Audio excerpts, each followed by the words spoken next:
Hello students, so I welcome all of you my YouTube channel Rathore classes Mirzaganj. तो आप सभी का स्वागत है हमारे इस प्यारे से चैनल पर। हम लोग क्लास 9th का टिश्यू चैप्टर पढ़ रहे थे। कौन से चैप्टर पढ़ रहे थे? Tissue chapter. उसको हिंदी में बोलते हैं ऊतक। क्या बोलते हैं? ऊतक। ऊतक में हमने देखा प्लांट टिश्यू भी देखा, एनिमल प्लांट टिश्यू खत्म कर लिए, उसके बाद एनिमल टिश्यू पढ़ रहे थे। एनिमल टिश्यू में बहुत सारा 4 ऊतक होता है, बताए थे। उपकला ऊतक, संयोजी ऊतक, पेशी ऊतक, तंत्रिका ऊतक, ये सब बताए थे। 4 प्रकार होता है हमारे मानव शरीर में। कितने प्रकार का ऊतक होता है? 4 प्रकार। उसमें से उपकला ऊतक देख लिए थे। उपकला ऊतक कहाँ पाया जाता था? शरीर के बाहरी आवरण में। उसके बाद दूसरा पढ़ रहे थे संयोजी ऊतक। क्या पढ़ रहे थे? संयोजी ऊतक। संयोजी ऊतक में वास्तविक संयोजी ऊतक खत्म हो गया था, कंकाल वाला बचा हुआ था और संवहनीय ऊतक बचा हुआ था। तो आज हम लोग संयोजी ऊतक को खत्म कर लेंगे। किस ऊतक को खत्म कर लेंगे? संयोजी ऊतक को। संयोजी ऊतक कितने प्रकार के होते हैं? 3 प्रकार के। वास्तविक संयोजी ऊतक, कंकाल संयोजी ऊतक और संवहनीय तरल ऊतक। तो ये वास्तविक संयोजी ऊतक पढ़ चुके हैं। आज पढ़ना क्या क्या है? कंकाल संवहनीय ऊतक, संयोजी ऊतक और संवहनीय ऊतक या तरल ऊतक। ठीक है, ये 2 प्रकार का संयोजी ऊतक को पढ़ना है। एक हम पिछले वीडियो में पढ़ चुके हैं। तो ठीक है, आज के बारे में ये खत्म कर लेंगे, पूरा कवर कर लेंगे। तो देखते हैं, पहला है कंकाल ऊतक। क्या है? कंकाल ऊतक। फिर वो आता है ये कंकाल ऊतक क्या है? कंकाल। कंकाल क्या होता है? हमारे शरीर के अंदर जो भी हड्डियाँ हैं, क्या है? हड्डियाँ हैं। आपके शरीर के अंदर हड्डी आएगी, बिना हड्डी के आप है? बिल्कुल होगा हड्डी। हड्डी नहीं होगा ये तो संभव ही नहीं है। तो हमारे शरीर में हड्डी क्या करता है? सोचिए, यांत्रिक सहारा प्रदान करता है। जिस तरह से घर बनते हुए देखे होंगे तो उसमें क्या यूज किया जाता है? छड़ यूज किया जाता है, बहुत मोटा मोटा रॉड यूज किया जाता है। उसी प्रकार से हमारे शरीर का पिलर किसे बोल सकते हैं? स्केलेटल सिस्टम, यानी कि हड्डी को बोल सकते हैं। किसको? हड्डी को। ये जो कंकाल ऊतक है, इसी से तो हड्डी बनता है। कंकाल ऊतक से ही हड्डी का निर्माण होता है। कंकाल ऊतक 2 तरह के होते हैं। कितने प्रकार के? 2 प्रकार के। एक होता है अस्थि, दूसरा होता है उपास्थि। एक होता है अस्थि, दूसरा होता है उपास्थि। ठीक है, फिर देखते हैं यह शरीर का क्या बनाता है? अंतः कंकाल बनाता है। अंतः कंकाल का मतलब, अंतः मतलब अंदर, कंकाल मतलब हड्डी। अंतः मतलब अंदर, कंकाल मतलब हड्डी। तो शरीर के अंदर जो भी हड्डी है अंतः कंकाल कहलाता है। और ये अंतः कंकाल बनाता कौन सा ऊतक है? कंकाल ऊतक। कौन ऊतक बनाता है अंतः कंकाल ऊतक? कंकाल ऊतक बनाता है। क्या बनाता है? अंतः कंकाल बनाता है। ठीक है, यह शरीर को तथा अन्य ऊतक को क्या करता है? सहारा प्रदान करता है। अब हमसे पूछते हैं कि आपके शरीर में जो हड्डी है, आपके शरीर के अंदर हड्डी है कि नहीं? छू के देखो यार, छू के देखो, मजा लो पढ़ाई का। आपके अंदर जो शरीर है, पूछते हैं इसका क्या काम है, ये क्यों दिया गया है, ये क्यों बनाया भगवान आपके शरीर में? तो आप लोग बोलिएगा, इससे हम चल फिर सकते हैं, ये हमारे शरीर को खड़ा होने में मजबूती देता है, यांत्रिक सहारा प्रदान करता है, कई सारा ऊतक इससे जुड़ा हुआ है, कई सारा सेल इससे जुड़ा हुआ है। तो बहुत सारी चीज़ है जिसको क्या कर रहा है? सहारा प्रदान कर रहा है, यानी कि यांत्रिक मजबूती दे रहा है, ताकि वो अच्छा से रह सके, चल सके। ठीक है, तो पहला पॉइंट क्लियर हो गया। यह अंतः कंकाल बनाता है और शरीर को तथा अन्य ऊतक को क्या करता है? सहारा प्रदान करता है। ठीक है, फिर देखते हैं ये 2 प्रकार के होते हैं, उपास्थि और अस्थि। तो सबसे पहले देखेंगे उपास्थि और दूसरा देखेंगे अस्थि के बारे में। तो देखते हैं उपास्थि कंकाल ऊतक। कौन कंकाल ऊतक? उपास्थि कंकाल ऊतक। उपास्थि कंकाल ऊतक को इंग्लिश में बोलते हैं कार्टिलेजिनस टिश्यू। कौन सा टिश्यू? Cartilaginous tissue. फिर इसके बारे में बात करते हैं। इसमें एक सेल होता है, किस कौन से सेल से बना मिलकर बना होता है? कॉन्ड्रियोब्लास्ट सेल। कोई भी क्वेश्चन पूछे कि उपास्थि कंकाल ऊतक, कौन सा कंकाल ऊतक? उपास्थि कंकाल ऊतक कौन से सेल का बना होता है? तुरंत जवाब आना चाहिए कॉन्ड्रियोब्लास्ट सेल। कौन सा सेल? कॉन्ड्रियोब्लास्ट सेल। तो यह कॉन्ड्रियोब्लास्ट सेल से मिलकर बना होता है। ठीक है, इसमें कोलेजन बहुत पतला होता है। इसमें कोलेजन क्या होता है? कोलेजन एक प्रोटीन है। क्या है? कोलेजन एक प्रोटीन है। ठीक है, तो बहुत ही पतला और महीन होता है। इसमें बहुत ही कोलेजन फाइबर होता है जो कि बहुत पतला और महीन होता है। किसमें? ये उपास्थि वाला में, कार्टिलेजिनस वाला में, कार्टिलेजिनस टिश्यू में। ठीक है, कॉन्ड्रियोब्लास्ट सेल के मिलकर बना होता है और कोलेजन इसमें क्या होता है? बहुत पतला होता है। कोलेजन फाइबर बहुत पतला और महीन होता है। ठीक है, इसका आवरण किससे ढका होता है? ये इंपॉर्टेंट होता है कि कार्टिलेजिनस टिश्यू जो होता है उसका आवरण, उसका लेयर किस चीज़ से ढका होगा, तो वो ढका होगा पेरिकार्डियम से। किसका? पेरिकार्डियम से। ये याद रखना है, ठीक है। फिर बात आता है ये उपास्थि का काम क्या है। ये उपास्थि ऊतक का काम क्या है हमारे शरीर में? ये क्या करता है? हड्डियों के जोड़ को चिकना बनाता है। किसके? हड्डियों के जोड़ को चिकना बनाता है। अब इसका मतलब क्या होगा? अब हड्डी जुड़ा हुआ है, एक हड्डी यहाँ पर है, दो हड्डी इसके नीचे है, तो एक दूसरे से जुड़ा हुआ है। अब ये जुड़ा है, पूरा ठोस से जुड़ा होता, पूरा कड़ा से जुड़ा होता, तो क्या ये मुड़ पाता है? इसे नहीं मुड़ पाता। लेकिन ये जो हड्डी का जोड़ है इसको चिकना बना रहा है कौन? कार्टिलेज। तो यहाँ पर इसके बीच में क्या होगा? कार्टिलेज होगा, जो कि इसको चिकना बनाएगा। क्या करेगा? चिकना बनाएगा। और चिकना बनाएगा तभी ये मुड़ पाएगा, अन्यथा नहीं मुड़ पाएगा। तो यही हड्डियों के जोड़ को चिकना बनाता है कौन? Cartilaginous tissue. उपास्थि संयोजी ऊतक। उपास्थि कंकाल ऊतक या उपास्थि संयोजी ऊतक, दोनों बोल सकते हो। यह कहाँ कहाँ पाया जाता है? देखो, बाह्य कर्ण में, नाक में, श्वास की नली में, कंठ में, अस्टर्नम में तथा अंतःकशिरोक स्थान में पाया जाता है। कहाँ कहाँ बोले? कान में। कान में हड्डी है कि नहीं? हाँ, कान में 3 पैर हड्डी होता है, मेलिकस, इंकस और स्टेपिस। आगे जाके पढ़ना है, अभी नहीं पढ़ना है, ठीक है। तो कान में 3 हड्डी होता है। जहाँ भी कान में होगा, कान बहुत पतला होता है, बहुत लचीला होता है, इसके अंदर भी हड्डी होता है, ठीक है। ये किस चीज़ का बना होता है? कार्टिलेजिनस का। कान किस चीज़ का बना होता है? कार्टिलेज का, ठीक है। और नाक, देखो नाक के पास थोड़ा सा हड्डी है कि नहीं? ऐसे दाब के देखो, हड्डी है, थोड़ा सा लगेगा कि हड्डी है, लेकिन ये कौन सा कंकाल ऊतक है? उपास्थि कंकाल ऊतक। कौन सा कंकाल ऊतक है? उपास्थि। और इसी तरह से श्वास नली, तो हमारा जो श्वास लेने की नली है, इस तरह से इसमें क्या लगा होता है? कार्टिलेज लगा होता है, पता होना चाहिए। अब ये कार्टिलेज लगा होता है, यही कार्टिलेज लगा होता है। ये क्यों लगा होता है?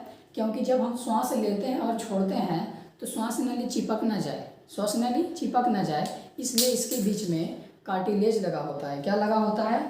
कार्टिलेज लगा होता है, ठीक। फिर बात करते हैं, ये कंठ में भी पाया जाएगा। कंठ देखो, ये कड़ा लग रहा है कि नहीं? ये कंठ कड़ा लग रहा है कि नहीं? छू के देखो, उतना भी कड़ा नहीं लगेगा, थोड़ा सा लचीला। जैसे नाक में जो हड्डी होगी बहुत ही लचीला होगा, दब जाएगा आसानी से। लेकिन हड्डी को दबा के देखा, हड्डी को दबा के दिखाओ, नहीं दबेगा। तो जो भी कार्टिलेजिनस टिश्यू होता है वो बहुत ही लचीला एवं पतला होता है, बहुत महीन होता है। और ये कहाँ कहाँ पाया जाएगा? बाह्य कर्ण में, नाक में, श्वास की नली में, कंठ में और अस्टर्नम में। अस्टर्नम क्या होता है? अस्टर्नम छाती के बीच वाले में जो एक हड्डी होता है, इसको बोलते हैं अस्टर्नम। आधे गले से लेकर आधे छाती तक, यहाँ तक होता है अस्टर्नम, ठीक है। बीच में होता है इस तरह से लंबे से, अस्टर्नम बोलते हैं, ठीक। फिर ये अंतःकशेरुक में पाया जाएगा, मतलब कशेरुक के अंदर पाया जाएगा, ठीक है। तो ये हो गया कार्टिलेजिनस टिश्यू खत्म। उसके बाद देखेंगे अस्थि के बारे में। किसके बारे में? अस्थि के बारे में। अस्थि को बोलते हैं इंग्लिश में बोन। क्या बोलते हैं? बोन। अब पता होगा कि बोन क्या होता है, बहुत ही हार्ड स्ट्रक्चर है। सबसे पहले इसको बात करके, ये कौन सेल से मिलकर बना है। जिस तरह से देखे थे कि वो जो उपास्थि था, कार्टिलेजिनस वाला था, वो कौन से सेल से बना था? कॉन्ड्रियोब्लास्ट सेल। याद करो, अभी बताएं, कॉन्ड्रियोब्लास्ट सेल। लेकिन ये जो अस्थि है, क्या है? बोन है।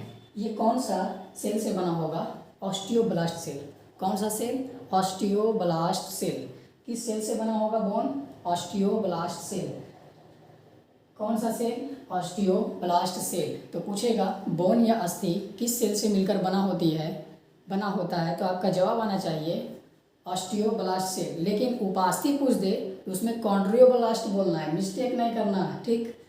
उपास्थि पूछ रहा हो, ध्यान से देखना क्वेश्चन क्या पूछ रहा है। उपास्थि पूछ रहा है तो कॉन्ड्रियोब्लास्ट सेल, लेकिन अस्थि यानी कि बोन पूछ रहा है तो ऑस्टियोब्लास्ट सेल। कौन सा सेल? ऑस्टियोब्लास्ट सेल, ठीक है।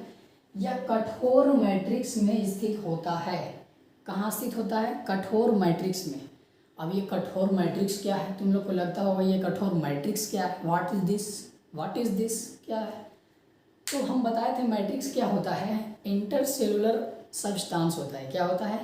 अंतर कोशिकीय द्रव होता है। क्या होता है? अंतर कोशिकीय द्रव को ही मैट्रिक्स कहते हैं। ये कठोर मैट्रिक्स में पाया जाता है। हम बताए थे कि मैट्रिक्स तीनों अवस्था में हो सकता है, ठोस भी हो सकता है, द्रव भी हो सकता है और तरल भाग, ये सब हो सकता है, ठीक है। तो क्या है, ये कहाँ होगा? कठोर मैट्रिक्स में। तो मैट्रिक्स क्या होता है? अंतर कोशिकीय द्रव में, अंतर कोशिकीय द्रव में। जो कि अंतर कोश के द्रव कैसा है, ठोस है, वहाँ पर पाया जाएगा ये बोन, ठीक है, वहाँ पर पाया जाएगा। और ये जो है किसका बना होता है, कठोर मैट्रिक्स कैल्शियम तथा फास्फोरस का बना होता है। ये जो कठोर मैट्रिक्स है किसका बना होता है, कैल्शियम तथा फास्फोरस का। इसलिए कोई जब पूछता है कि हड्डी किसका बना होता है तो डायरेक्ट बोल दिया जाता है कैल्शियम तथा फास्फोरस का, मतलब कैल्शियम फास्फेट का बना होता है, ठीक है, ये दोनों मिलकर बॉन्ड बनाता है, कैल्शियम फास्फोट का बना होता है। ये जो बॉन्ड होता है किसका बना होता है, कैल्शियम फास्फोट का। अब थोड़ा सा हम आप लोगों को बोन दिखाना चाहते हैं कि बोन कैसा होता है। ये बिल्कुल ही आदमी का रियल हड्डी है, देख लीजिएगा कि हमारे शरीर के अंदर कौन सा बोन होता है, कैसा होता है। 1 मिनट,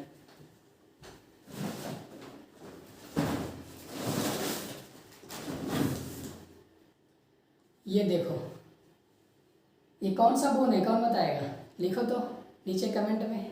शरीर की सबसे बड़ी हड्डी, मानव शरीर की सबसे बड़ी हड्डी, दैट इज फीमर। ये देखो कौन सी हड्डी है, ये फीमर है। कौन सी हड्डी है, ये फीमर है। ये रियल हड्डी है, यकीन तो करो, प्लास्टिक का नहीं है, इसको तोड़ नहीं सकते हो ऐसे, ठीक है, इतना मजबूत होता है ये। शरीर की सबसे बड़ी हड्डी, मानव शरीर की सबसे बड़ी हड्डी फीमर कहलाता है, ठीक है। ये आगे जाके 11th में पढ़ना है, ठीक है। तो अस्थि के बारे में पढ़ाते हैं, कौन सा सेल का बना होगा, ये हड्डी है, ये बोन है, कौन सा सेल का बना होगा, ऑस्टियोब्लास्ट सेल। कौन सा सेल, ऑस्टियोब्लास्ट सेल, ठीक है। कहाँ होगा ये, मैट्रिक, कठोर मैट्रिक्स में। और ये किसका बना होता है, कैल्शियम फास्फेट का। ये जो हड्डी बना हुआ है किसका बना हुआ है, कैल्शियम फास्फेट का, ठीक है। इसके बीच अस्थि मज्जा मौजूद होता है। ये जो हड्डी दिख रहा है इसके बीच कुछ स्पेस होगा, इसके बीच में ही अस्थि मज्जा मौजूद होता है। क्या मौजूद होता है, अस्थि मज्जा। और उसी अस्थि मज्जा में आपका खून बनता है। कितना बढ़िया सवाल आया है, कितना बढ़िया आंसर आया है। खून कहाँ बनता है, आज ये भी सीख लो, खून कहाँ बनता है। तो ये जो हड्डी दिख रहा है मोटे मोटे हड्डियों में होता है, तो ये अस्थि बोन है, हड्डी है, इसके बीच में कुछ जगह पाया जाता है, उसको बोलते हैं अस्थि मज्जा। क्या बोलते हैं, अस्थि मज्जा। और अस्थि मज्जा में ही खून का निर्माण होता है, अस्थि मज्जा में ही खून का निर्माण होता है। तो इसके बीच अस्थि मज्जा मौजूद होता है और इसी में रक्त नलिकाएँ भी होती है। रक्त नलिकाएँ तो होगा ही, तभी तो ये जिंदा रह पाएगा, नहीं तो कैसे जिंदा रहेगा। फिर इसका देखते हैं, अनुप्रस्थ काट हैवर्सियन नलिका दिखाई पड़ती है, जो कि मैमेलियन वर्ग का एक लक्षण है। इसका मतलब क्या हुआ, इसको जब हम ऐसे काट के देखेंगे, काट को तो नहीं दिखा सकते हैं क्योंकि ये बहुत ही महंगा हड्डी है, ठीक है। तो ये अनुप्रस्थ काट करके, मतलब अनुप्रस्थ टीएस काट करके देखेंगे तो हैवर्सियन नलिका दिखाई पड़ेगी। इसके अंदर कुछ कुछ नलिका दिखाई पड़ेगी। वो किसका लक्षण दिखाई देता है, मैमेलियन वर्ग का। किस वर्ग का, मैमेलियन वर्ग का। अब ये मैमेलियन वर्ग क्या है, मैमेलिया, जो स्थल पर रह रहा है और जो 2 पैरों पर चलता है, यही तो मैमेलिया का फीचर है। तो वो मैमेलिया वर्ग का एक लक्षण है, ठीक है। अब इसको रख देते हैं, इसका काम नहीं है, ठीक, मार्कर। अब उसके बाद देखेंगे, ये खत्म हो गया, कौन सा ऊतक खत्म हो गया, कंकाल ऊतक। कंकाल ऊतक में हमने क्या पढ़ा, उपास्थि होता है, 2 प्रकार के होता है, उपास्थि होता है और अस्थि होता है। ये कंकाल ऊतक क्या बनाता है, अंतःकंकाल बनाता है, जो कि शरीर को क्या करता है, मजबूती प्रदान करता है और ऊतक को सहारा देता है, ठीक है। उपास्थि में देखे थे, ये कॉन्ड्रोब्लास्ट सेल के मिलकर बना होता है। इसमें बहुत ही महीन एवं पतले कोलेजन फाइबर होता है, ठीक। ये कहाँ कहाँ पाया जाए, हड्डियों के जोड़ को क्या करता है, लचीला करता है, लचीला करता है, तभी तो एक हड्डी दूसरे मुड़ पाता है, चिकना बनाता है। लेकिन और ये जो उपास्थि है कार्टिलेजनस है, कहाँ कहाँ पाया जाएगा, कान में, नाक में और श्वास नली में, कंठ में, ठीक है, यहाँ पाया जाएगा। अस्टर्नम में भी पाया जाएगा, अस्टर्नम बताए थे, ये इसके बीच में जो हड्डी होता है इसको क्या कहते हैं, अस्टर्नम, अंदर में हड्डी। फिर देखे थे अस्थि वाला बोन, ये किस सेल का बना होगा, ऑस्टियोब्लास्ट सेल का। और ये बहुत ही कठोर मैट्रिक्स में होता है, कहाँ होता है, कठोर मैट्रिक्स में। और ये कठोर मैट्रिक्स किसका बना होता है, कैल्शियम तथा फास्फोरस का बना होता है। तो हड्डी के बारे में पूछेगा कि हड्डी किसका बना होता है, तो बोल देना है कैल्शियम फॉस्फेट का। क्या बोलना है, कैल्शियम फॉस्फेट, ठीक है। और इसके बीच अस्थि मज्जा मौजूद होता है, बताया था कि इसमें खून की नलिका होगी, इसलिए इसमें खून का निर्माण होगा और तभी तो हड्डी जीवित रहेगा, नहीं तो मर जाएगा। फिर इसको अनुप्रस्थ काट के देखे थे तो एक स्ट्रक्चर दिखाई दिया, एक नली दिखाई दिया, जिसको क्या बोले, हैवर्सियन नलिका। क्या बोले, हैवर्सियन नलिका। अब ये हैवर्सियन नलिका जो दिखाई पड़ता है उस हड्डी के अंदर, उसी को तो मैमेलिया का वर्ग का एक लक्षण भी माना जाता है। किस वर्ग का, मैमेलिया वर्ग का एक लक्षण, ठीक है। तो हमने कंकाल ऊतक को पढ़ लिया। उसके बाद अब बात करते हैं संवहनीय ऊतक या तरल ऊतक। कौन से ऊतक? संवहनीय ऊतक या तरल ऊतक। संवहनीय ऊतक या तरल ऊतक में दो चीज़ आता है। देखो, एक रक्त आता है, दूसरा लसिका आता है। कौन कौन आता है? एक रक्त आ जाएगा, दूसरा लसिका आ जाएगा। रक्त किसको कहते हैं? रक्त यानी कि खून, जान रहे होंगे। और लसिका किसको कहते हैं? आगे बताएंगे और अच्छा से बता पाएंगे तो जान पाएंगे। ठीक है, तो पहले देखते हैं जो आपके रक्त है क्या है? खून है। खून है। खून में क्या होगा? दो चीज़ होगा। खून में क्या होगा? रक्त कोशिका भी होगा और रक्त प्लाज्मा भी होगा। आपका खून में कुछ कुछ सेल वाला पार्ट भी होगा, कुछ कुछ पानी वाला पार्ट भी होगा, फ्लूइड वाला पार्ट भी होगा। तो वही बोल दिए हैं, रक्त में दो चीज़ होता है। रक्त में दो चीज़ होता है, ब्लड में दो चीज़ होता है। कौन कौन से? एक सेल होगा और दूसरा प्लाज्मा होगा। तो वही तो लिखा हुआ भाई साहब, रक्त कोशिका और रक्त प्लाज्मा। और आपके रक्त में जो रक्त कोशिका होता है वो पूरे रक्त का, पूरे ब्लड का 45% होता है। कितना होता है? 45%। लेकिन ये रक्त प्लाज्मा कितना होता है? 55%। कितना होता है? 55%। पूरे ब्लड का रक्त में जो पूरा रक्त होता है उसमें प्लाज्मा वाला भाग 55% और सेल वाला भाग 45%। वही तो लिखे हैं, रक्त कोशिका 45%, रक्त प्लाज्मा 55%। ठीक है, फिर देखते हैं रक्त कोशिका के बारे में। किसके बारे में? रक्त कोशिका के बारे में। इसके बारे में पढ़ेंगे। दो प्रकार का था रक्त कोशिका था, रक्त प्लाज्मा था, दोनों के बारे में पढ़ेंगे। सबसे पहले पढ़ते हैं रक्त कोशिका के बारे में। तो रक्त कोशिका में तीन कोशिका आता है। कितना कोशिका आता है? तीन कोशिका। आरबीसी आता है, डब्ल्यूबीसी आता है और रक्त पट्टिकाणु आता है। अब ये आरबीसी डब्ल्यूबीसी क्या इंग्लिश बोल रहे हैं आप लोग को सही समझ में नहीं आ रहा होगा, तो ऐसे जानो, आरबीसी को बोलते हैं इरेथ्रोसाइट। आरबीसी को क्या बोलते हैं? इरेथ्रोसाइट। और डब्ल्यूबीसी को बोलते हैं ल्यूकोसाइट। डब्ल्यूबीसी को बोलते हैं ल्यूकोसाइट। और बताओ तो इसको क्या बोलते हैं? ये ब्लड प्लेटलेट्स को रक्त पट्टिकाणु। क्या बोलते हैं हिंदी में? रक्त पट्टिकाणु। ठीक है, तो ये आरबीसी, इसका नाम, आरबीसी का फुल फॉर्म क्या हुआ? रेड ब्लड सेल या रेड ब्लड कॉर्पल्स भी बोलते हैं इसको नॉर्मली। रेड ब्लड सेल यानी कि लाल रक्त कोशिका।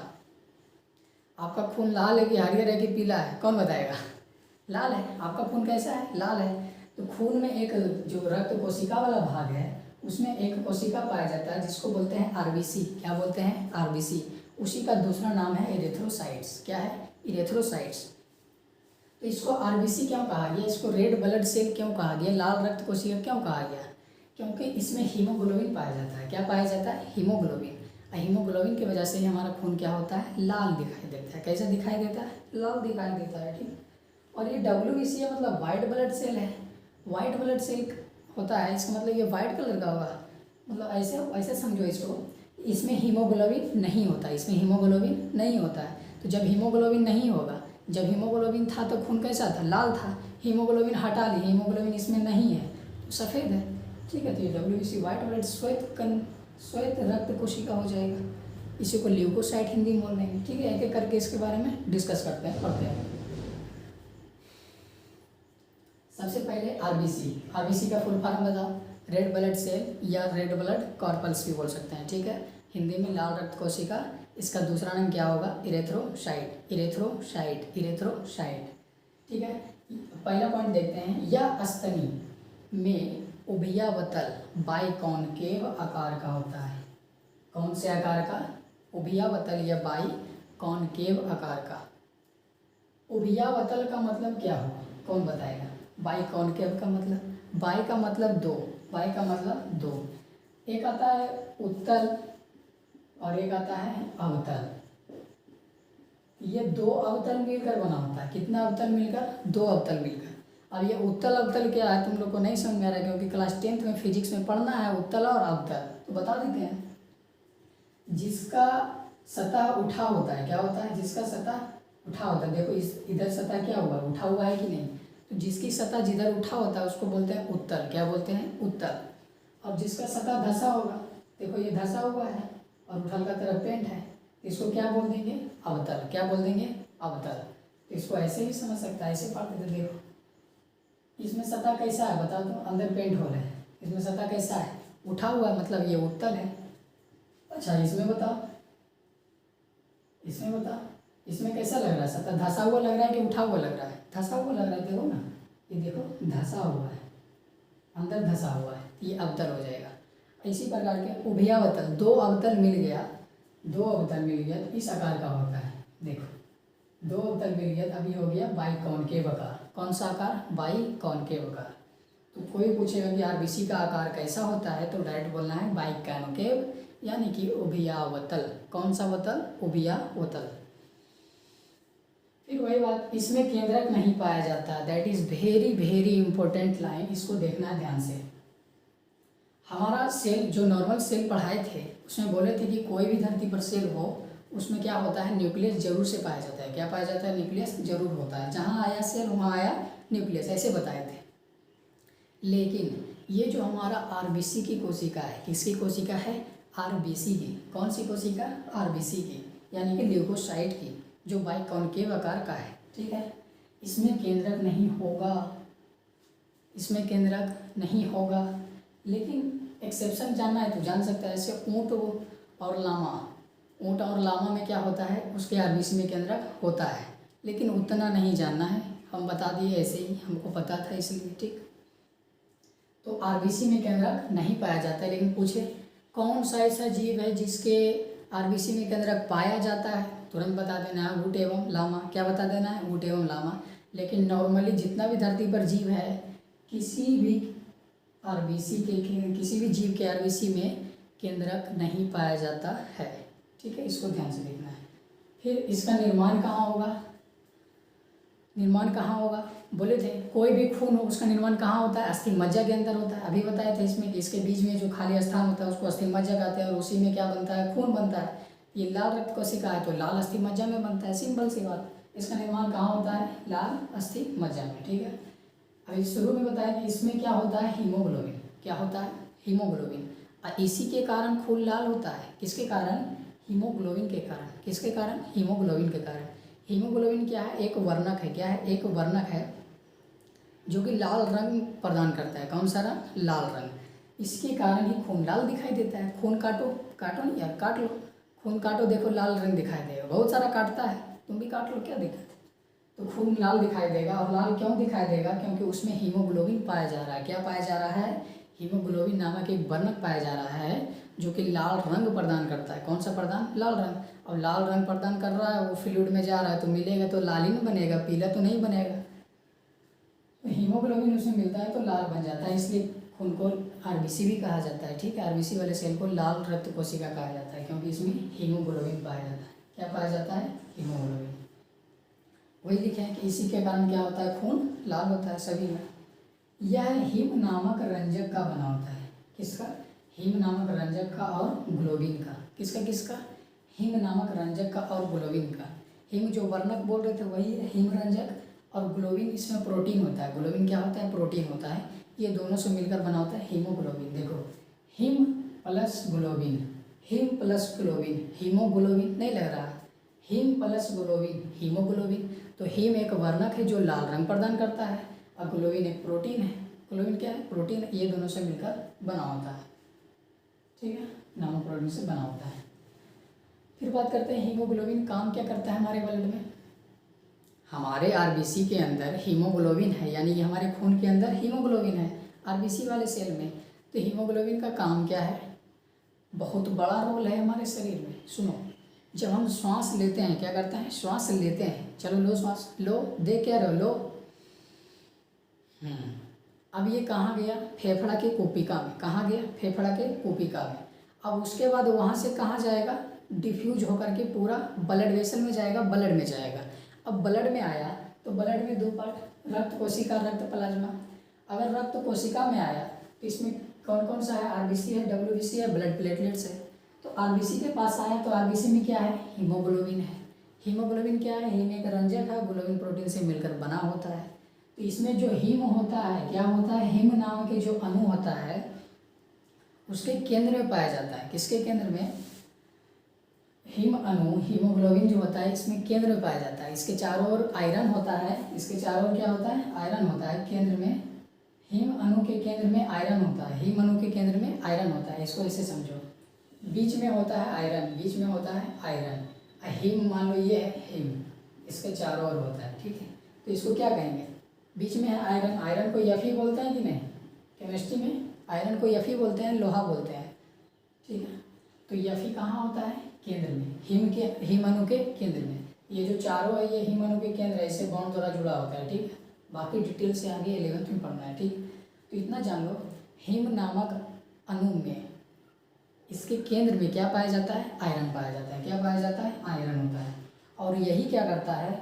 ऑक्सीजन को बांधता है तथा छोड़ता है। ऑक्सीजन को बांधता तथा छोड़ता है, ध्यान से सुनो, ऑक्सीजन को बांधता तथा छोड़ता है। इसका मतलब क्या हुआ? जब हम श्वास लिए, फेफड़ा के कुपिका में गया, कुपिका के बाद आरबीसी में जाएगा, आरबीसी के पास हीमोग्लोबिन बैठा हुआ है, हिम बैठा हुआ है और आयरन बैठा हुआ है, और यही क्या करेगा? ऑक्सीजन को बांधने तथा छोड़ने का काम करेगा। सांस लिए, अंदर गया, फेफड़ा में, कुपिका में, वहाँ ब्लड इंतजार कर रहा है, हीमोग्लोबिन में जो केंद्र में आयरन है, आयरन इंतजार कर रहा है कि कब हमारी बीवी आएगी। बीवी मतलब ऑक्सीजन, ऑक्सीजन आएगा, उसके बाद इसको घर लेके जाएगा, घर मतलब सेल, तो कोशिका के पास ले जाएगा। इसको ऐसे भी समझ सकते हैं, ठीक है। ये आयरन क्या करेगा? अपने बीवी को पकड़ने जाएगा और बस स्टैंड पर छोड़ने जाएगा। बस स्टैंड हो गया फेफड़ा, क्या हो गया? फेफड़ा। बस स्टैंड से निकल जाएगा बाहर, बाहर मतलब नहर, बीवी को नहर छोड़ देगा या तो घर ले आएगा, घर मतलब सेल, ठीक है। तो आयरन में कर रहा है, कौन कर रहा है? आयरन कर रहा है। आयरन ही पूरा शरीर में फैला रहा है, मतलब सीधा सीधी बोलो हीमोग्लोबिन, क्या बोलो? हीमोग्लोबिन, ठीक है। तो हीमोग्लोबिन का क्या काम होता है? ऑक्सीजन और CO2 का आदान प्रदान करना, मतलब पूरे शरीर में एक जगह से दूसरे जगह ले जाना, ठीक है। ये खत्म हो गया, ये खत्म हो गया। आरबीसी के बारे में क्या सीखे? मात्र 3-4 पॉइंट है। ये किसमें पाया जाता है? स्तनी में पाया जाता है। किसमें? स्तनी मनुष्य में। कौन से आकार का? उभयावतल, बाई कौन के बता चुके हैं, उसका फोटो भी, ठीक है। दूसरा पॉइंट, इसका निर्माण कहाँ होगा? लाल अस्थि मज्जा में। खून का निर्माण भी अस्थि मज्जा में होता है। ये लाल रक्त कोशिका है तो लाल अस्थि मज्जा में होगा, ठीक। इसमें क्या होता है? हीमोग्लोबिन होता है। हीमोग्लोबिन क्या है? Him plus globin. हिम एक रंजक है, ग्लोबिन क्या है? एक प्रोटीन है, इससे मिलकर बना होता है। और हिम के अणु में, उसके केंद्र में क्या पाया जाता है? आयरन पाया जाता है। और इस आयरन का काम क्या है? जो भी ऑक्सीजन आता है उसको पकड़ता है, यानी कि बांधता है अपने अणु से और छोड़ता है, ठीक है। तो अंदर से CO2 O2 को लाया और छोड़ा, पकड़ा, ऐसे करते रहता है, ठीक है। तभी हम लोग सांस ले पाते हैं और छोड़ पाते हैं, ठीक है, इसी की वजह से, हीमोग्लोबिन की वजह से। ये खत्म हो गया। अब दूसरा देखते हैं WBC। रक्त कोशिका में ही चल रहा है। रक्त कोशिका में 3 तरह के सेल देखने को मिलते हैं, RBC, WBC, blood platelets. RBC हमने खत्म कर लिया। दूसरा देखते हैं WBC। WBC नाम पता चल रहा है, वाइट ब्लड सेल। कौन सेल? वाइट ब्लड सेल या वाइट ब्लड कॉर्पस भी बोल सकते हैं। वाइट मतलब श्वेत, तो श्वेत रक्त कोशिका। कैसी कोशिका? श्वेत रक्त कोशिका। दूसरा नाम ल्यूकोसाइट, इसका दूसरा नाम ल्यूकोसाइट, ठीक। इसकी आकार अनियमित होती है, इसका आकार कोई फिक्स नहीं है, कैसो भी हो जाएगा, एड़ा तोड़ा लंगड़ा चौंगड़ा कैसो भी, ठीक है। अमीबा की तरह ही भी है। WBC का आकार अनियमित होता है, इसका आकार फिक्स नहीं होता है, ठीक है। इसमें हीमोग्लोबिन अनुपस्थित होता है, ये ध्यान देना। RBC में हीमोग्लोबिन उपस्थित था, उसी के कारण खून लाल था और उसी के कारण ऑक्सीजन को बांध रहा था, छोड़ रहा था, ला रहा था, भेज रहा था, पूरा कहानी बताया। लेकिन WBC है, इसमें हीमोग्लोबिन नहीं है। तो हीमोग्लोबिन नहीं है तो क्या खून लाल होगा? बिल्कुल नहीं होगा। तो हीमोग्लोबिन नहीं होता है तो खून ये WBC लाल नहीं होता है। लाल नहीं होता है कैसा होता है? श्वेत होता है। इसलिए इसका नाम भी पड़ गया श्वेत रक्त कोशिका, सिंपल। वो लाल रक्त कोशिका था, उसमें हीमोग्लोबिन था, उसी के कारण लाल रंग हो रहा था तो खून लाल हो गया। मतलब RBC कैसा होता है? लाल होता है। इसमें हीमोग्लोबिन अनुपस्थित है तो ये श्वेत रक्त का हो जाएगा। कैसा हो जाएगा? श्वेत रंग का हो जाएगा। इसको बोल देंगे श्वेत रक्त कोशिका, इस कोशिका को बोल देंगे श्वेत रक्त कोशिका, ठीक है। इसमें और बहुत सारा सेल देखने को मिलता है। ग्रेनुलोसाइट, इसका प्रकार ए ग्रेनुलोसाइट। ये क्या है? एक छोटा कण है इसका, WBC का, ठीक है। इसमें कण होता है, ग्रेनुलोसाइट का इसमें नहीं होता है, ठीक है। जैसे न्यूट्रोफिल हो गया, यूसिनोफिल हो गया, बेसोफिल हो गया, बहुत सारे इसमें जाके अंदर में और बहुत सारे छोटे छोटे सेल मिलते हैं, ठीक है। और क्या है? लिम्फोसाइट और मोनोसाइट, ये दोनों थोड़ा ध्यान से देख लो, लिम्फोसाइट और मोनोसाइट। ये लिम्फोसाइट क्या होता है? WBC में पाया जाता है। किसमें पाया जाएगा लिम्फोसाइट? WBC में। और ये क्या करेगा? हमारे शरीर में एंटीबॉडी का निर्माण करता है। हमारे शरीर में एंटीबॉडी का निर्माण कौन करता है? तो बोलना है लिम्फोसाइट। अब ये लिम्फोसाइट कहाँ होता है तो WBC में। कहाँ होता है WBC में। हाँ, तो एंटीबॉडी का निर्माण क्वेश्चन पूछेगा, एंटीबॉडी का निर्माण हमारे शरीर में कौन करता है, तो बोलना है तुरंत सा लिम्फोसाइट। लिम्फोसाइट कौन सा साइट, लिम्फोसाइट की कोशिका, और ये कहाँ होती है WBC। ये किसकी कोशिका है WBC। और इसमें होता है मोनोसाइट। क्या होता है मोनोसाइट। अब इसका काम क्या है, ये जीवाणु को मारता है। किसको मारता है, जीवाणु को। WBC के 2 कोशिका, बहुत सारा, एक ग्रेनुलोसाइट होता है जिसमें कण नहीं होता है, ठीक है। तो ये लिम्फोसाइट 2 प्रकार का होगा, वो लिम्फोसाइट होगा, वो मोनोसाइट होगा। और लिम्फोसाइट हमारे शरीर में एंटीबॉडी का निर्माण करेगा, और मोनोसाइट क्या करेगा, जीवाणु को मार के खाएगा। जीवाणु को मार के खाएगा। हमारे शरीर के अंदर जीवाणु जाएगा तो मोनोसाइट की कोशिका आएगा, वो बैठे शरीर में, उस शरीर में क्या अस्थिर बैठा हुआ है। अरे जैसे जीवाणु आएगा हम उसको खाएंगे। अब मान लो जीवाणु एंट्री आया और लिम्फोसाइट सूचना दे दिया मोनोसाइट देखो तो कौन आया, तुम्हारा बतिया भाई आया, खाना पीना आया है। ये दौड़े हुए जाता है और जीवाणु को मार के क्या करता है, खा जाता है अच्छे से, ठीक है। तो मोनोसाइट क्या करता है, जीवाणु को नष्ट करता है, और लिम्फोसाइट हमारे शरीर में एंटीबॉडी बनाता है। एंटीबॉडी मतलब प्रतिरक्षा तंत्र, किसी दूसरे के प्रति रक्षा करना। इम्यून सिस्टम होता है कि नहीं, एंटीबॉडी होता है कि नहीं, वो जो हमें रोग से बचाता है, क्या करता है, रोगों से लड़ने में क्षमता प्रदान करता है, ठीक है, रोग से लड़ने में।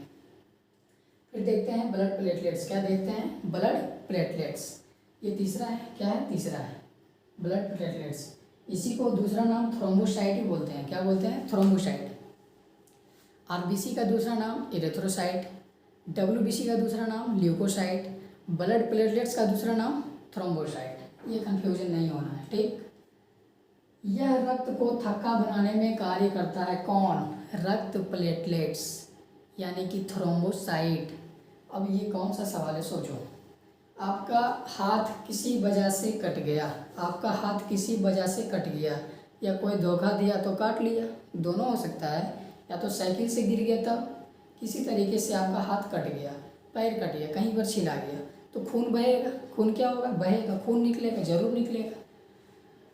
तो खून निकलेगा तो क्या लगातार निकलते रहेगा, शरीर का पूरा 5 लीटर होता है तो क्या सब खून निकल जाएगा, नहीं। तो क्या होता है, खून 1 से 2 मिनट में, या 3 मिनट में, या 4 मिनट में, 5 मिनट में खून क्या होता है, जम जाता है। अब ये खून जमता कैसे है, जमाता कौन है, यही रक्त में होता है एक कोशिका जिसको बोलते हैं रक्त प्लेटलेट्स, मतलब थ्रोम्बोसाइट। कौन सा साइट की कोशिका, थ्रोम्बोसाइट। कैसी कोशिका, थ्रोम्बोसाइट, यानी कि ब्लड प्लेटलेट्स, रक्त पट्टिकांग, जो बोलना है बोलो। यही क्या करता है, रक्त को थक्का बनाने में मदद करता है। क्या करता है, रक्त को थक्का बनाने में मदद करता है। फिर शरीर, आप लोग क्वेश्चन कीजिएगा कि हमारे शरीर के अंदर भी तो खून है, और हमारे शरीर के अंदर भी तो रक्त प्लेटलेट्स है, तो शरीर के अंदर वाला खून काहे ने जम रहा है भाई। तो इसके लिए हम एक जगह और बताए थे कि हमारे शरीर में पाया जाता है हिपैरिन नामक एक रासायनिक पदार्थ। क्या पाया जाता है, हिपैरिन नाम के एक रासायनिक पदार्थ, जो क्या करता है, उसका काम क्या होता है, शरीर के अंदर के खून को जमने नहीं देता है।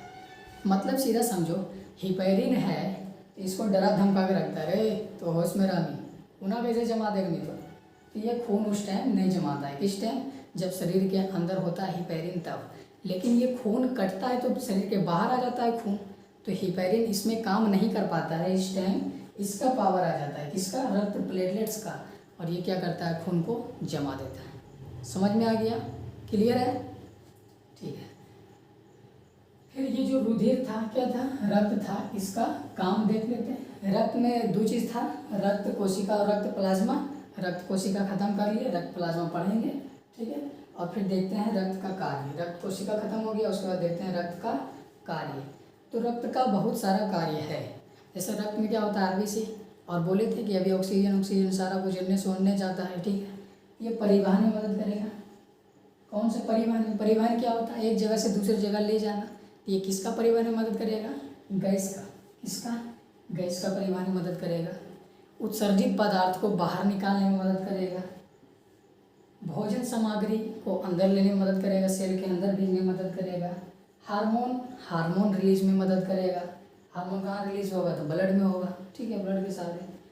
ये रुधिर क्या करता है, ताप नियंत्रण में भी मदद करता है। किसमें? ताप नियंत्रण में। ताप नियंत्रण क्या होता है? एक समान ताप को बनाए रखना, एक समान ताप को बनाए रखना, यानी कि यकृत, पेशी, जो भी ताप उत्पन्न होता है, इसका मतलब क्या हुआ? यकृत, हमारे शरीर में यकृत है कि नहीं है? यकृत है कि नहीं है?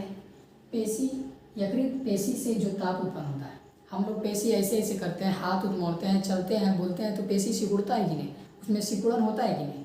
और जिसमें भी सिकुड़न करते हैं, हम जान के ऐसे मोड़ रहे हैं, तो जिसमें जान के करते तो बोले थे कि कोई भी किया गया काम जिसमें एटीपी का यूज हो रहा हो उसको क्या बोलते हैं? याद करो, एक्टिव प्रोसेस। कौन सा प्रोसेस? Active process. और उस एक्टिव प्रोसेस में क्या होता है? उष्मा का, ऊर्जा का खर्च होता है और उष्मा रिलीज होता है। क्या होता है? उष्मा रिलीज होता है, जिससे क्या होता है? ताप बढ़ जाता है। तो वो ताप का नियंत्रण कौन करता है? रुधिर करता है। जो भी यकृत है काम कर रहा है लगातार, हार्ट क्या काम कर रहा है लगातार, तो क्या इसको ताप, रेगुलर ताप चाहिए कि नहीं? क्या ये कभी थकता है? हार्ट थक जाएगा तो तुम भी थक जाएगा, तुम थक जाएगा तो टिकट कट जाएगा। ठीक है, तो ये क्या करेगा? यकृत और पेशी में जो भी ताप उत्पन्न होता है उसको क्या करता है? एक जैसा बना के रखता है, मतलब रक्त द्वारा शरीर के सभी भागों तक पहुंचाता है। ठीक है, और यहाँ पर बता दें कि आपका शरीर क्या होता है, ताप नियंत्रण में कैसे मदद करता है। देखो, जब भी ठंडा आता है, क्या आता है? ठंडा आता है, तो आपका शरीर कांपने लगेगा, अपने आप शरीर कांपने लगेगा। कोई लड़का उड़का हीरो बन रहा है ठंडा में, उसका शरीर कांप रहा है, क्या कर रहा है? कांप रहा है, और वो बोल रहा है कि हमको ठंडा नहीं लग रहा है, लेकिन हम उसको नहीं मानेंगे कि ठंडा नहीं लग रहा है, क्योंकि उसका शरीर ही बता रहा है कि इसको ठंडा लग रहा है, क्योंकि इसका शरीर कांप रहा है, इसलिए हम बता देंगे उसको देख के कि इसको ठंडा लग रहा है। ठीक है, अब बताओ, हमको ये पसीना चल रहा है और हम बोले कि हमको गर्मी नहीं लग रहा है, यकीन करेंगे आप? नहीं करेंगे। क्यों? क्योंकि आप देख रहे हैं कि हमको पसीना चल रहा है। पसीना कब चलता है? गर्मी में चलता है, तो गर्मी लगता है तो पसीना चलता है, और ठंडा लगेगा तो थरथराएगा। तो ये करता क्यों है हमारा शरीर? क्यों करता है? तो जब ठंडा आता है ना, तो इसको ठंड लगता है शरीर को, और शरीर का ये नेचर होता है कि अपने तापमान को क्या करना? बनाए रखना। हमारे शरीर का तापमान कितना होता है? 37 डिग्री, 37 डिग्री, और ये 37 डिग्री रहना चाहता है। बाहर हो गया 10 डिग्री, 15 डिग्री, बहुत ही ठंडा हो गया। ठीक है, 5 डिग्री आ गया, बहुत ज़्यादा ठंडा होता है, कहीं तो माइनस में चला जाता है। तो इसमें क्या होता है? बॉडी थरथराता है। बॉडी क्यों थरथराता है ये बताते हैं, क्यों कांपता है। ये जान के कपाता है, जान के थरथराता मतलब जान के कपाता है। इस पर सेरिब्रम का कंट्रोल रहता है। सेरिब्रम और मस्तिष्क का एक पार्ट, इसके बारे में पढ़ेंगे। तो ये जान के कपाता है। बोले थे जो भी जान के किया गया काम में ऊर्जा का खर्च होता है, तो एक्टिव प्रोसेस, और ऊर्जा का खर्च होगा, इसका मतलब उष्मा रिलीज होगा। उष्मा रिलीज होगा, और उष्मा क्या करेगा? गर्मी महसूस करवाएगा, ताप महसूस करवाएगा। ठीक है, तो उससे थोड़ा सा ठंडा क्या लगेगा? कम लगेगा। और गर्मी का मौसम क्या है? गर्मी का मौसम है, तो हमारे शरीर को क्या लग रहा है? गर्मी लग रहा है। बाहर का तापमान हो गया 40 डिग्री, या जैसे अभी मान लो है 40 या 42 डिग्री है, और हमारे शरीर का तापमान कितना होता है? 37 डिग्री। तो बोलो क्या करेगा शरीर? क्या करेगा? पसीना निकाल देगा। क्या करेगा? पसीना निकाल देगा। क्यों? क्योंकि शरीर का तापमान को बनाए रखना है। पसीना निकाल देगा और पूरा शरीर क्या होगा? भीग जाएगा पसीना से, और थोड़ा बहुत तो हवा चलता ही, और हवा चलेगा तो क्या महसूस होगा? ठंडा महसूस होगा। तो ये नेचर होता है हमारा बॉडी का। जैसे ही ठंडा लगेगा तो बॉडी कपा देगा, कपा के उष्मा खर्च, उस ऊर्जा का खर्च होगा, उष्मा रिलीज होगा, तो ठंडा कम लगेगा। और बहुत ही ज़्यादा गर्मी लग रहा है, पूरा पसीना से लोथ-पोथ हो गया है। ठीक है, तो उसमें क्या होता है? थोड़ा बहुत भी हवा चलता है तो ठंडा महसूस होता है कि नहीं? बिल्कुल होता है। तो ज़्यादा भी गर्मी लग रहा है, ज़्यादा पसीना निकलता है, क्यों? क्योंकि इसको गर्मी ना लगे, इसको गर्मी ना लगे। तो हमको बहुत सारा पसीना निकल रहा है। क्या गर्मी लग रहा है हमको कि नहीं? लग रहा है यार। बिना गर्मी नहीं लगे तो कैसे पसीना निकलेगा? बाहर का तापमान ज़्यादा है, हमारे शरीर का तापमान 37 डिग्री है, इसलिए ये बर्दाश्त नहीं कर पा रहा है, इसलिए ये पानी निकाल रहा है, पसीना निकाल रहा है, पसीना निकाल रहा है, ताकि हमारे शरीर का तापमान क्या रहे? बना रहे। ठीक है, तो आगे अभी रक्त प्लाज्मा के बारे में पढ़ेंगे, और अभी तो ये रक्त के बारे में पढ़ेंगे और लसिका के बारे में भी पढ़ेंगे, तब ये ख़त्म हो जाएगा। ठीक है, तब तक के लिए पढ़ते रहिए मज़े से। और जो लोग नहीं जानते हैं कि हमारे बारे में ऐसा पढ़ाई होता है, जो लोग भी आपके दोस्त हैं, कहीं और कोचिंग कर रहे हैं, कहीं और पैसा लगा के पढ़ रहे हैं या नहीं पढ़ रहे हैं, तो इससे अच्छा पढ़ाई यहाँ हो रहा है। हम अच्छा नहीं बोलेंगे, आप अच्छा बोलेंगे। आप हमारे वीडियो को पहले देखिए, आपको अच्छा लगे तो ठीक है पढ़िए, नहीं लगे तो ठीक है, जहाँ जैसे हैं वैसे ही सही, ठीक। तो लेकिन एक कोशिश ज़रूर करना है कि किसी को बताना है कि देखो ये ऐसा पढ़ाई हो रहा है यहाँ पर, अच्छा लगता है तो पढ़ो, ना पढ़ो तो घर में रहो, ना पढ़ो तो घर में रहो, सीधी सी बात। ठीक है, तो ठीक है, मिलते हैं अगले वीडियो में, तब तक के लिए धन्यवाद।